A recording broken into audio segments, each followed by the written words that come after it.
Welcome to Gravitas US Edition. My name is Molly Gambhir. It is the 21st of June 2023. The local time here in New York is 11:30 a.m. and we are live from the United Nations headquarters in the city of New York.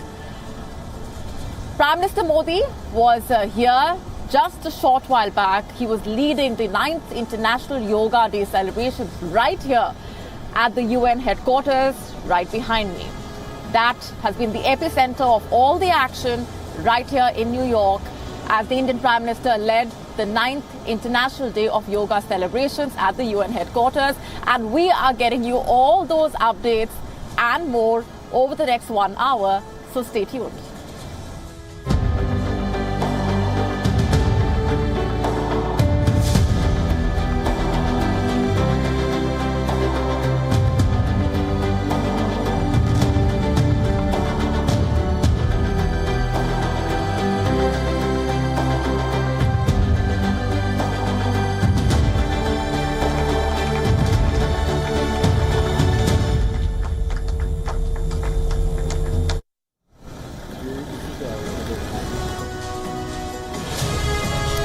Well, it's been a historic day for Brand India, to say the least, with Prime Minister Modi leading the Mega Yoga Day event right here at the headquarters of the United Nations in the city of New York. Right behind me is where the UN headquarters are situated. For anyone watching, it seemed nothing short of a spectacle. Thousands of people performed asanas at the sprawling north lawn of the United Nations headquarters. They were not just members of the Indian diaspora, by the way, but also diplomats, artists, cultural figures, academicians, entrepreneurs. They all joined the Indian Prime Minister in celebrating yoga as a symbol of unity. And all of this was happening right here at the United Nations. And it also made the Guinness World Record, by the way, for most nationalities in a yoga session. The Guinness World Record for most nationalities in a yoga session. That's quite a feat. And over the next few minutes, we tell you all about what went down at this grand event, from the speeches to those attending, the key moments. We've got it all covered for you. The attendees started coming in for the event since early hours of the morning, around 6 a.m. local time. The lawn was adorned with yellow yoga mats, along with a bust of India's father of the nation, Mahatma Gandhi. This bust was gifted by India to the United Nations. It was installed in December last year.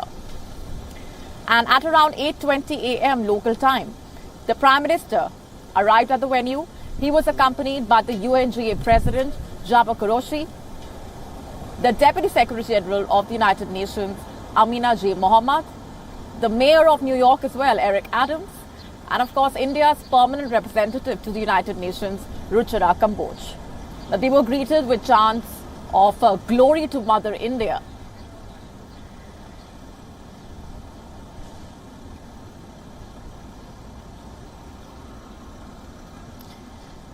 And one of the first things that the Prime Minister did upon arrival was to play a floral tribute to Mahatma Gandhi's statue.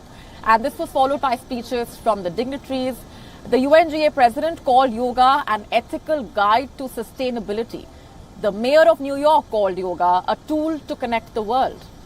And India's representative, Ruchira Kamboj, called it a truth beyond articulation and wisdom.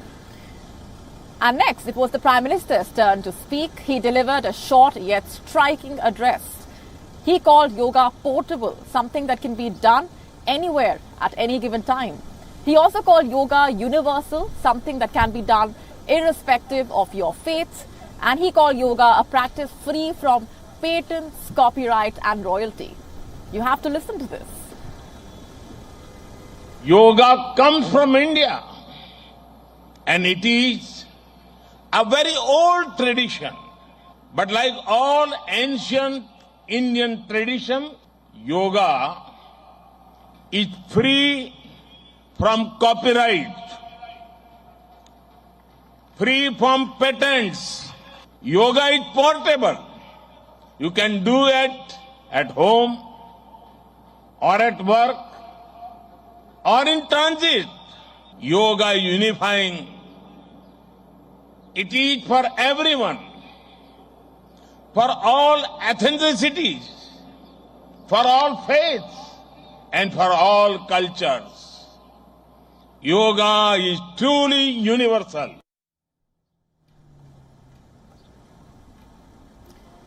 And the speech is done with. It was time to hit the mat. The Prime Minister joined the attendees on the lawn to perform different asanas as the trainers gave instructions on stage. And interestingly, he wasn't seated at the front during the process. Instead, his mat was placed right in the middle of the attendees, truly signifying yoga as a practice where everyone is equal.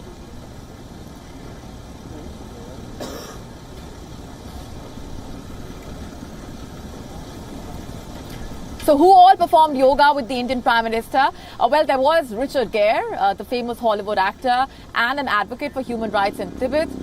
Also present was Vala Afshar, the chief digital evangelist at Salesforce. And then we had Jay Shetty, an award-winning storyteller, podcaster and former monk. Also present was Vikas Khanna, award-winning Indian chef and host of the TV show MasterChef India. And also present was a Brit, Kelly Slabinski, a highly decorated US Navy SEAL officer. Jahnavi Harrison, a British musician known for her mantra meditation music. Also present was Ricky Cage, a 3-time Grammy award-winning Indian music composer.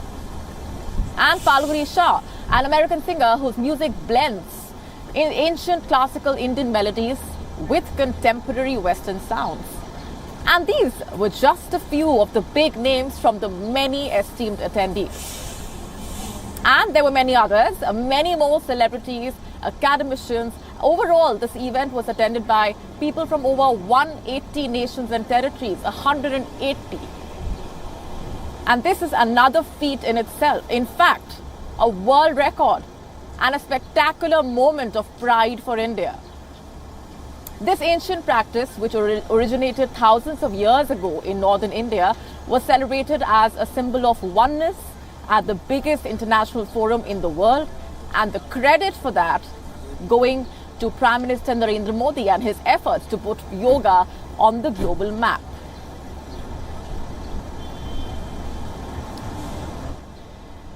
And to discuss this and more, with me is my colleague and our correspondent, Susan Teherani, who's been tracking all those updates right here at the United Nations headquarters as well.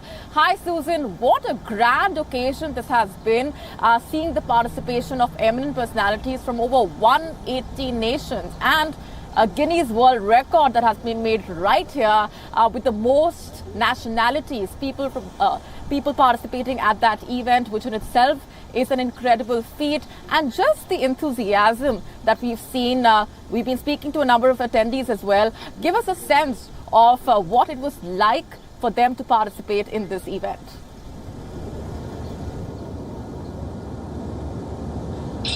Yeah, what a special day it was. You're right, Molly. I mean, it was something very significant, notably for the United Nations to witness something like this. Some 2,500 guests were invited, some notable, others from the Indian American diaspora, and everyone just really had a sense of pride when they were entering the UN. And as Prime Minister Modi was speaking, it was really a proud moment for India. You're absolutely right. And also there was a sense of unity, I think, among all of the people. Not everyone knew each other, but it was a very friendly, tranquil atmosphere. And I think that was the aim and goal of this event at the end of the day, and this celebration that's been going on for 9 years, is to bring people together on the one hand and spread the message of unity on the other at a time when the world is so divided. And what better place to do it than at the seat of multilateralism, being the United Nations headquarters here in New York. So yeah, fascinating to watch, great to report on, a very special experience. But I think this day and yoga in particular is part of India's diplomacy, and it's very clear.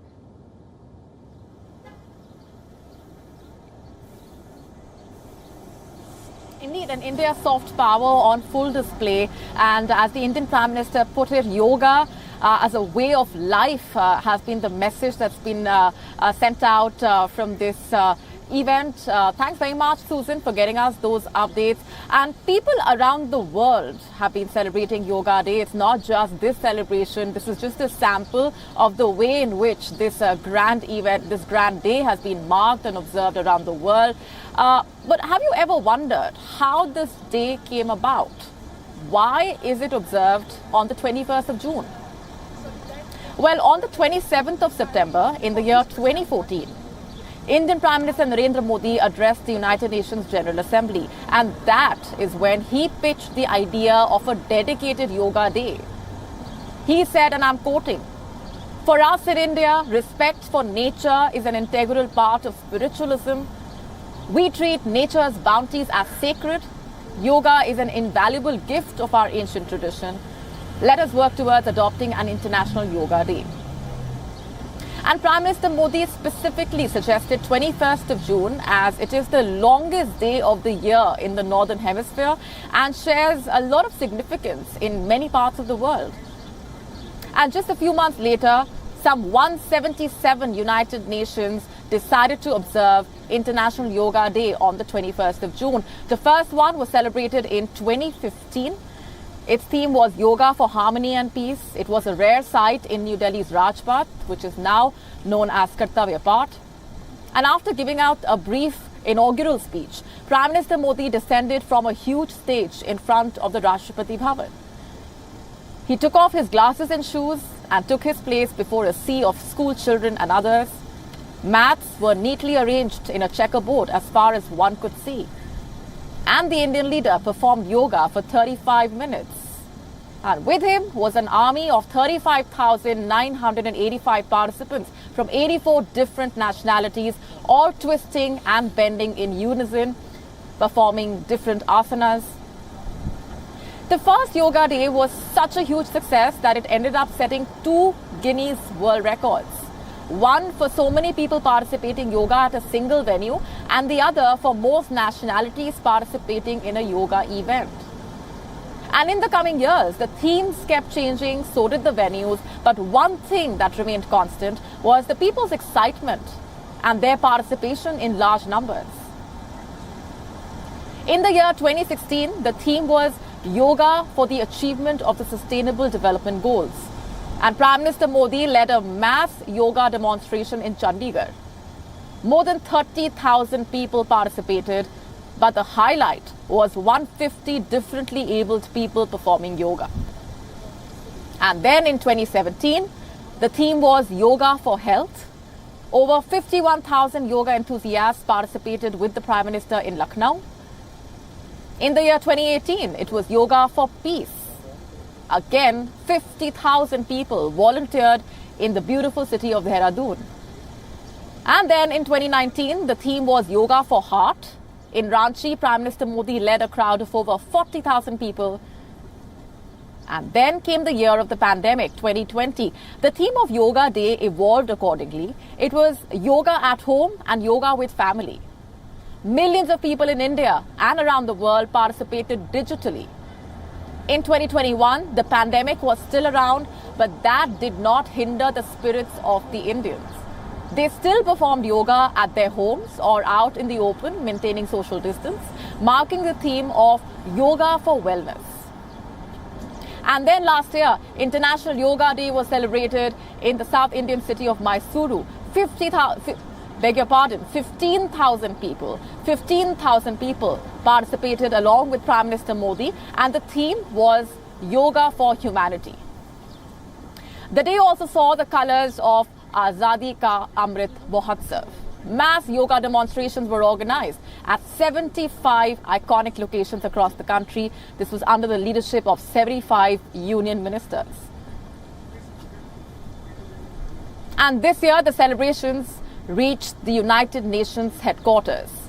This year's theme is Vasudhaiva Kutumbakam.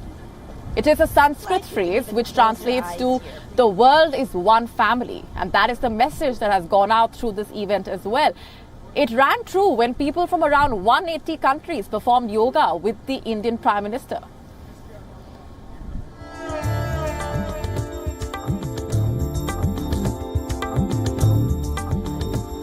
And for more insights, we earlier spoke to Ashok Kumar Mukherjee. He is the former permanent representative of India to the United Nations and helped in the declaration of International Yoga Day. Listen in. The proposal was adopted in 75 days. It was made on the 27th of September, and the General Assembly adopted the resolution on the 11th of December. In between those 75 days, we had to strategize on how to implement the Prime Minister's proposal, because before he made the proposal, no such idea had come either into the United Nations or even within the government of India. And therefore, we had a clear field. It was a challenge and an opportunity.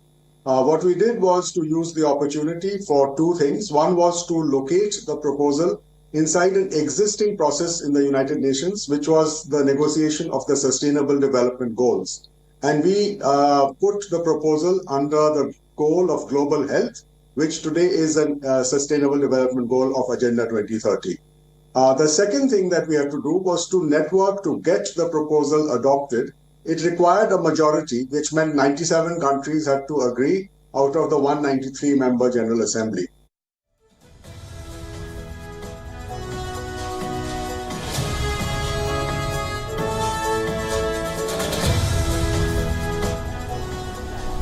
And with people from around 180 countries congregating right here at the United Nations headquarters for the 9th International Day of Yoga, that is just a sample of the way in which the occasion has been marked, not just here in the United States or in India, but around the world. Our next report taking a closer look at how the world is celebrating the International Day of Yoga. A field full of Indians practicing yoga. Crouching with their hands stretched forward. A classic yoga position. The citizens have appreciated Prime Minister Modi's contribution in marking Yoga Day. Any amount of appreciation for Prime Minister Modi is still not enough. He has been instrumental in marking today as International Yoga Day across the world. He has made such a huge contribution in making people practice and be aware of yoga, not only in the country but across the world. To take it to the masses and create its identity, this has been done by our Prime Minister Narendra Modi. And today, not only in the country, but all over the world, people now believe in yoga without any bias of class and caste. Now let's go a little to the south, in the southern state of Tamil Nadu. You may have seen this type of yoga before. It's called water yoga. The people are calm and composed with no signs of hesitation. How does water yoga help a person? It soothes the nervous system, relieves stress, helps heal insomnia, and detoxifies the body.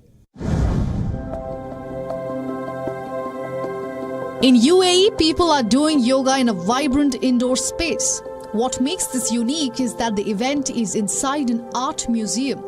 Citizens are celebrating inside the Louvre, Abu Dhabi. In Malaysia, instructors are helping people hold their yoga positions. I did a lot of postures. When I followed what the instructor was saying, I could feel that you feel a lot of stress-free, anxiety-free phase. You get into that. So definitely with yoga, you can bring peace, you can bring happiness and prosperity as well. Children are also practicing breathing patterns. Little kids all over the world are now getting the hang of yoga. The children are striking poses ranging from the Virabhadrasena to the Bhujangasana.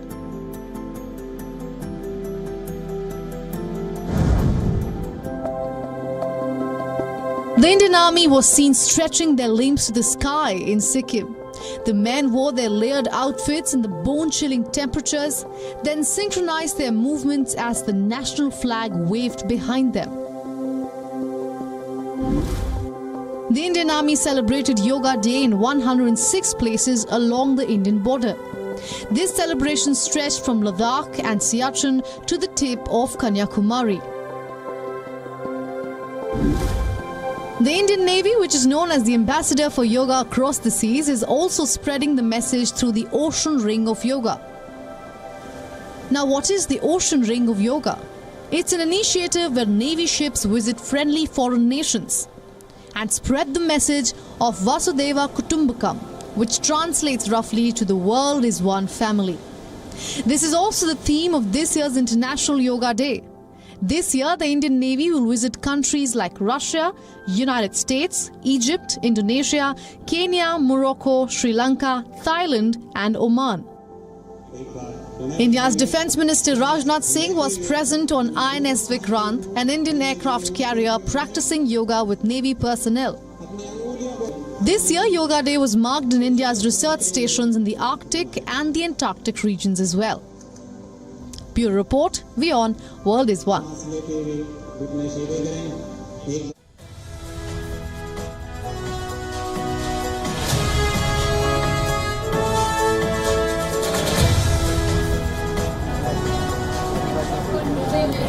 And with that, let's talk about what lies ahead.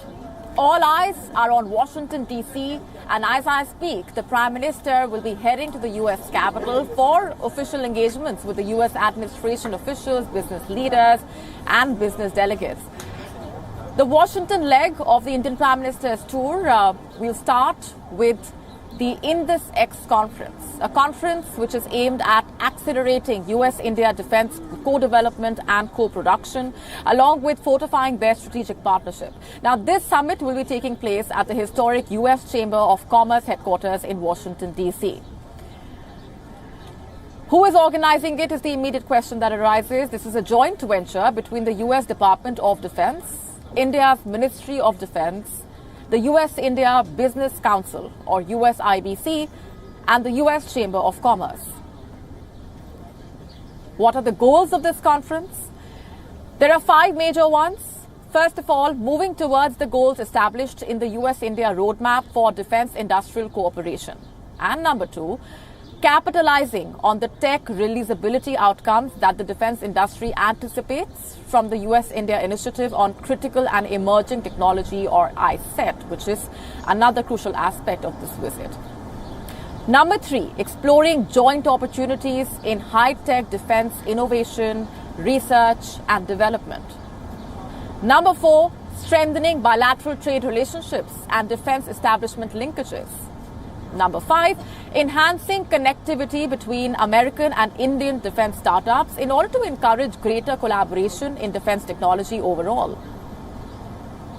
On the 22nd of June, Prime Minister Modi will be receiving a ceremonial welcome and a guard of honor at the White House by US President Joe Biden and First Lady Jill Biden, and this will be followed by high-level bilateral talks at the Oval Office. And the announcements of a range of bilateral deals. There's a lot on the table.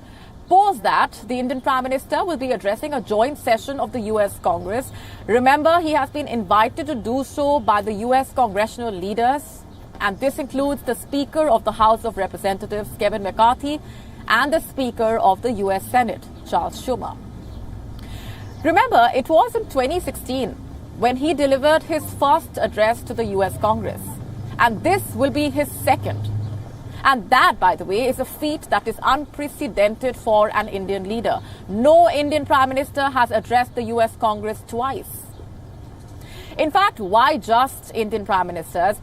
World over, very few leaders and dignitaries have been given this honor. It's a very rare honor.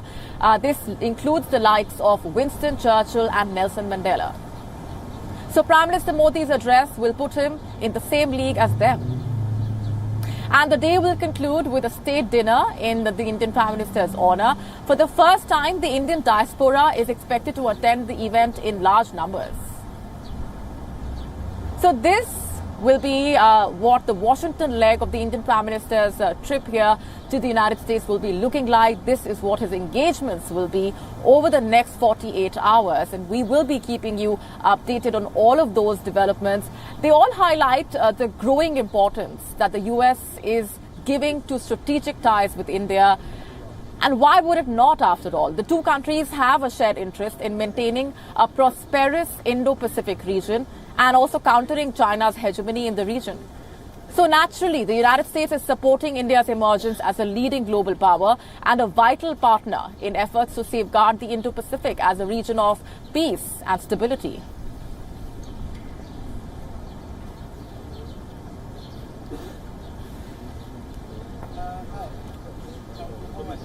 My views. 过去的 Now, this visit is a great opportunity to discuss how the two sides can work together to achieve this goal. And here's hoping that the two sides will be building upon the foundation and this relationship, of course, which has the potential to grow by leaps and bounds.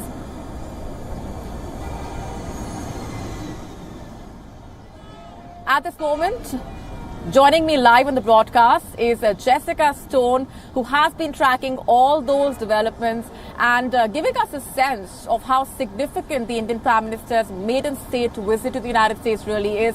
Jessica, good to have you on the broadcast here with us.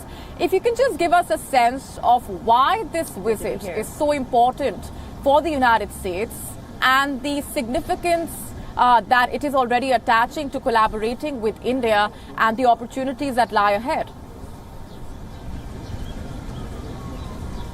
Well, I think it's important to put this in the context of what's already happened from a foreign policy perspective for the U.S. government. We're just coming off of Secretary of State Blinken's trip to China, his meeting with Xi Jinping, and this was really the first face-to-face meeting of any Secretary of State of the United States in the last 5 years with a Chinese president. And of course, that relationship has increasingly become fraught. At the same time, we've seen warming relations between the U.S. and India. Of course, that predates this administration, but it's certainly being accelerated under this administration. The head of the Indo-Pacific strategy here at the White House, in fact, is the one who really coined the phrase that this is the 21st century relationship, is the U.S.-India relationship. And so this is a White House that sees India as pivotal, as you mentioned, to its Indo-Pacific strategy, to increasing maritime security, to sharing intelligence with respect to safety along India's border with China and Pakistan, as well as the Indian Ocean,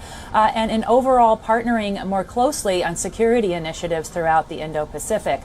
You think of AUKUS, you think of the Malabar exercises, and now we have some defense deals that are being worked through with respect to GE engines that we've been talking about, and of course the Reaper drones as well by General Atomics. But this is a significant escalation, if you will. Prime Minister Modi is getting the same treatment that Manmohan Singh did in 2009. So more than 10 years later, he is now staying at the Blair House just across the street. We have the street lined with flags from India, the United States, and the District of Columbia.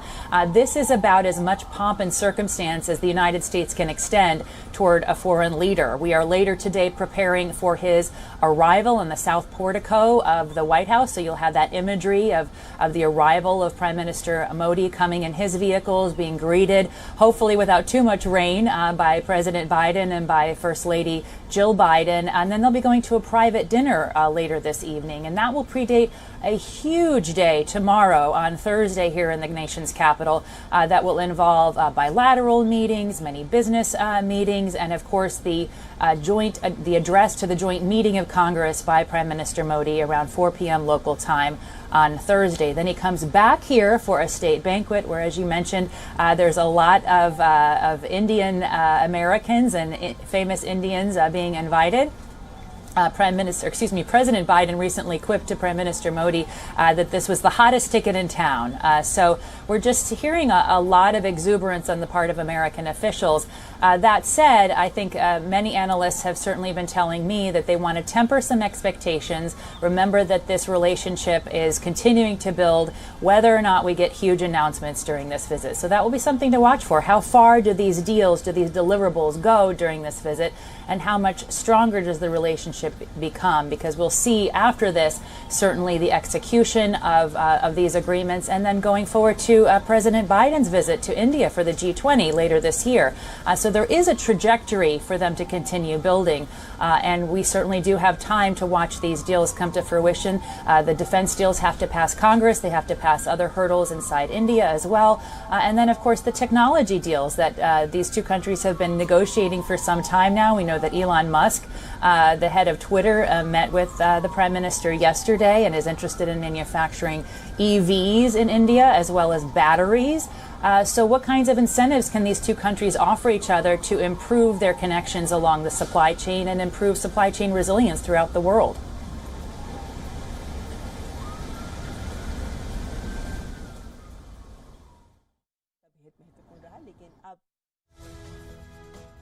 So a wide range of expectations, of course, from the Indian Prime Minister's visit, and why not? Just look at the jam-packed schedule that he has and the kind of deliverables that are on the table. Speaking of which, I have with me a very special guest. Stephen Glasgow was right there during the engagement with the Indian Prime Minister yesterday, has interacted with him, and is right here to tell us more about what that experience was like. Good to have you on the broadcast here with us, Stephen. Tell us more about what your conversation with the Indian Prime Minister really was about, and the collaboration when it comes to digital health infrastructure. That is something that you have been talking about very, very passionately, and that was a part of those discussions as well. Yeah, Molly, it's a great theme to what you're talking about with International Yoga Day, in that he talked a lot about One Earth, One Health. Right. And a lot of my work has been, how do we get healthcare out to the individual, right? It used to be you had to go to a store to buy things. Now you can get them in your home. We're trying to take healthcare home through digital health. Right. And he's been the leader in the world around taking your hugely populous and great country into digital India. So we talked about how do we take all that data and make it easier for people in rural parts of India, in Belgaum, to basically access clinical trials. And also, and I think it's a big theme of what you've talked about today, and what we talked about is, how can we create India-U.S. real bilateral industry collaborations? How do we get Indian companies in digital health and AI to work with United States companies for the benefit of India? Right, and the potential that the two sides really have to collaborate, not just as far as digital health infrastructure is concerned, but also, like you were mentioning earlier, the challenges that lie ahead as far as AI being integrated in the health sector are concerned, and the ethical issues that come with it. And that was a part of those discussions of yours with the Indian Prime Minister as well. Yes, you know, when you think about social media starting, we all thought that was just so we could see our kids or grandkids when we weren't around. And it turned out to be some things that we hadn't expected. So unintended consequences are not unintended if you know they're going to happen. So with generative AI, in my company, we start something called Hippocratic AI. The Hippocratic Oath is what doctors say to make sure they're ethical. We want ChatGPT to do the same thing. And we talked a lot about how India and the United States can be a force for good for AI and ChatGPT, and making sure it's doing good things and not 10 years from now looking and saying, "Bye." We believe that India and the United States can be the leader for that kind of thing. What do you think of the Indian Prime Minister's vision as far as pushing these steps forward, health infrastructure-wise, and even collaborating with startups like yours? What amazed me was, frankly, his level of knowledge of what was happening in the venture capital digital world.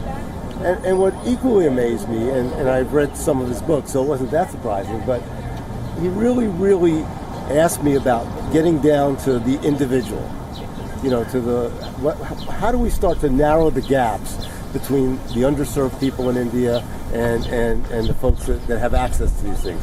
That's been a real focus of mine. How does digital health become a democratizer?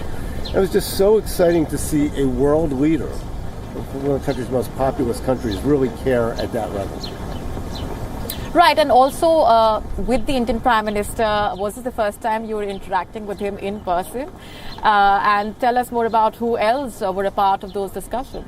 So I was with an amazing group of 4 other people, including one of the individuals who had actually created the vaccine that literally for about 1/100th of the Moderna and Pfizer vaccines is now used in Africa.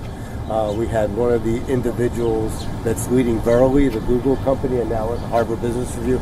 So it was a great group, and we had a great discussion among us, and it was just such an honor to really be in his presence. All right. Thanks very much, Stephen, for helping us better understand what those discussions were all about and your expectations as far as the US-India collaboration on health infrastructure and other sectors is concerned. Thank you, Molly. It's a real pleasure. Thank you, Stephen.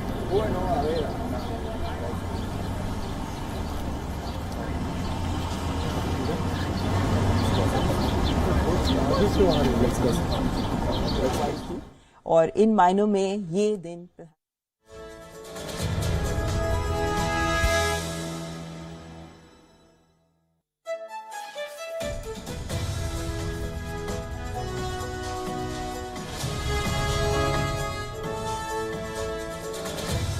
Also talk about the other set of expectations as far as the India-US partnership is concerned and the ways in which the two sides can collaborate. Speaking of which, defense cooperation, of course, is a very, very crucial aspect, and the way in which the two sides can actually take the partnership forward on that level. With me on the broadcast is also Dog Zaki, who has been also pushing forward the efforts as far as this collaboration is concerned. Thanks very much for being here on the broadcast. Let's just talk about the way in which the India-US partnership has actually panned out and why the challenges that the two sides have faced have actually helped in further boosting the partnership. What are your expectations from the Indian Prime Minister's state visit?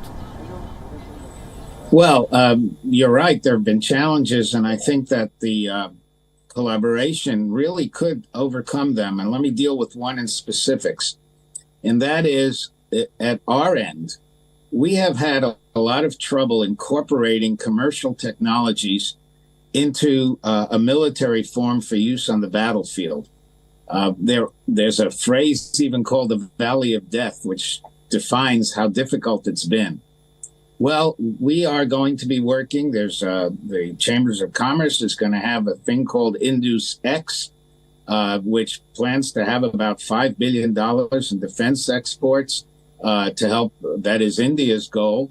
And a lot of it is going to focus on just the technologies that need to be brought in from the commercial sector to the military sector. And I'm talking about things like artificial intelligence and sensor development, unmanned systems, quantum physics, and so on. Those sorts of things have hit against our bureaucratic issues. They've probably hit against India's bureaucratic issues. And I think the two governments working together to essentially move the bureaucracy aside and let the commercial sector really provide a fillip to the classic defense industrial base in both countries will allow both India and the United States really to progress, to leapfrog almost when it comes to technologies that are becoming more and more important on the battlefield.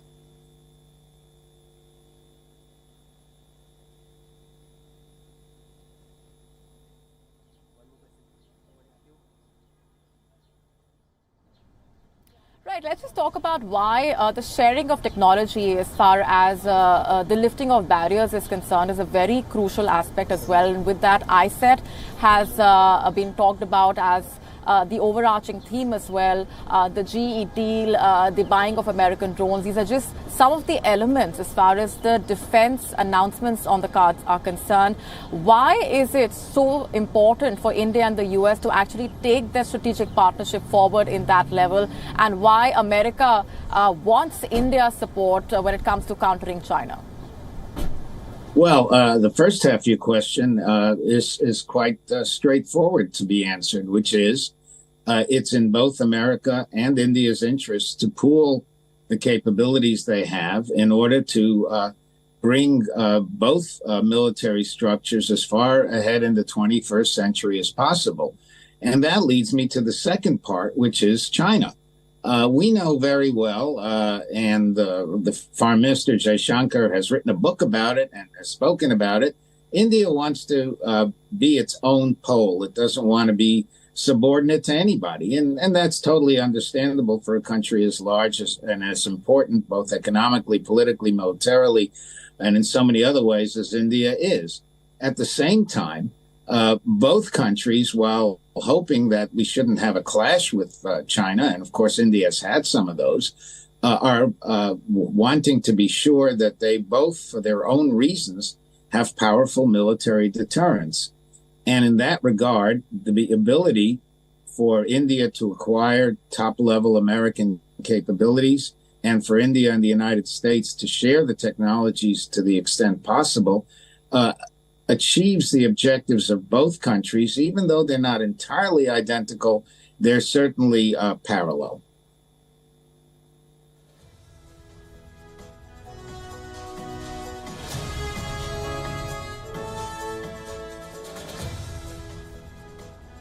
Right, thanks very much indeed. And as you've been mentioning, the potential that the two sides really have when it comes to boosting their partnership is immense. And we'll see a lot of those discussions being taken forward during the Indian Prime Minister's engagements in Washington, D.C. as well, which we will be tracking very closely. Thanks very much for the moment for being here. Thank you.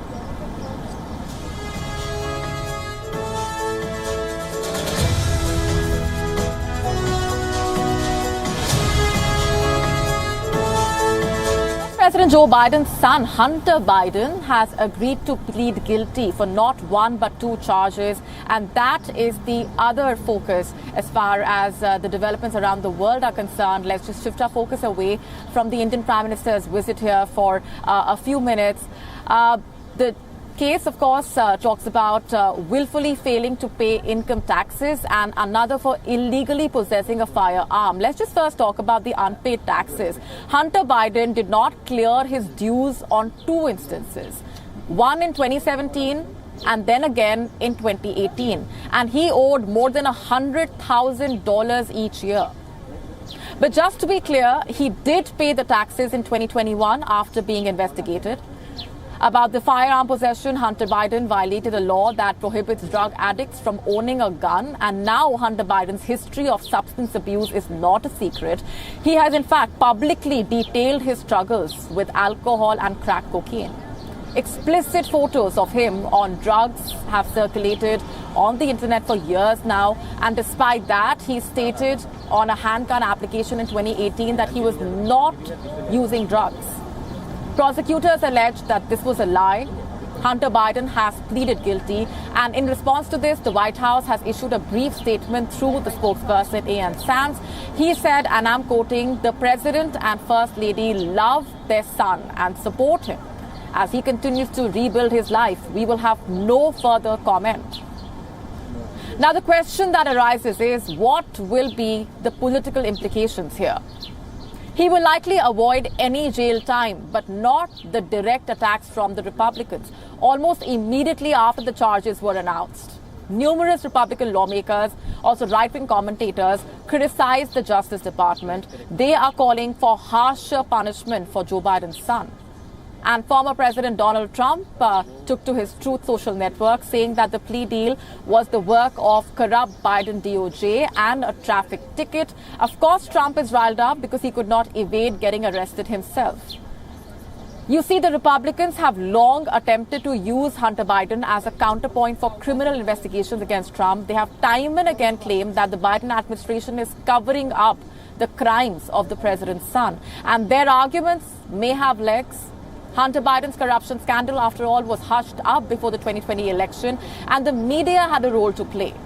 Left-wing media outlets labeled the news as Russian disinformation, and those who actually covered it were called out. Meanwhile, Trump has been actively reported on by news channels. There have been minute-by-minute broadcasts, headlines after headlines, and the U.S. will go to presidential election next year. Trump faces multiple felony counts. Biden's son also is guilty of tax fraud, and there has been disproportionate media coverage, of course. The question that arises is, should Western media rethink its reportage before it's too late? And to better understand the former president's predicament and the media's perception of the situation, we had a quick conversation with Michael Tracy, who is an American journalist. Listen in to what he had to say. Now that Donald Trump has been arrested, where do things go from here for him? What would this really mean for him, politically speaking, and how do you expect things to play out? Well, in just a pure practical sense, he hasn't been physically incarcerated yet. Right. So he's able to carry on with his political activities and campaign and so forth. But it's really uncharted territory because, as you may know, this is the first time that an American president has been criminally charged in this fashion. And it started in April when he was first indicted on New York State charges. And then that was followed up this past week with a federal indictment. And there could be as many as 2 more federal and or state charges coming in just the next couple months. So it's really impossible to say with any specificity how it will all pan out. I think one thing that gets lost in the discussion around this is that when Trump was president and when he was running for president, a big critique of him was that he was violating what were called norms, right? He was defying the standard procedures that were expected of an American president or a presidential candidate. Well, it turns out that more often than not, his opponents have actually been perhaps the most blatant violator of norms in that they brought charges against a sitting or a former American president now for the first time. And while he was president, he was also pursued by the Department of Justice or elements within the federal government on supposed national security grounds. That's obviously culminated now with him being charged for this violation of the Espionage Act, which is a very antiquated act that was first enacted during World War I, 1917. And it's very broad, very open to manipulation, and it's really, remains to be seen whether he can be convicted of these charges, but the media tends to focus on it as though the facts have been established, when all that's really been done yet is that the government has made assertions, or elements of the government have made assertions against Trump, and these have not even come close to yet to being proven in a court of law. What is your assessment of the kind of media coverage that's been given to Donald Trump, to this particular Trump saga as well? And how would that really change from here onwards, given the latest developments? Well, the media has really made a point to throw out all standards when it comes to Trump since the beginning of his first presidential campaign in 2015, where they really kind of discarded any pretense of impartiality and will hype any kind of passing comment that he makes as, you know, this apocalyptic statement of sort of monumental proportions that they can launch into hysterics about. And that's all we have time for in this edition. We're taking a very short break here, but here's a reminder. We are coming to you live through the rest of the week as well, right here from the United States, as we track the minute-by-minute developments as far as the Indian Prime Minister's maiden state visit to the United States is concerned. We're leaving you with Gravitas images for now. Thanks very much for watching.